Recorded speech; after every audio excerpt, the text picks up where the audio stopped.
saya miliki dan saya peroleh sebelumnya, saya dapat mengelola sumber daya manusia, saya juga mengembangkan pembentukan tim dengan baik, saya juga akan mengembangkan bisnis saya untuk menjadi lebih efektif ke depannya.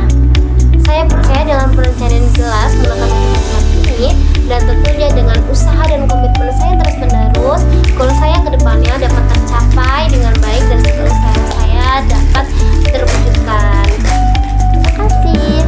Cukup sekian dari saya. Assalamualaikum warahmatullahi wabarakatuh.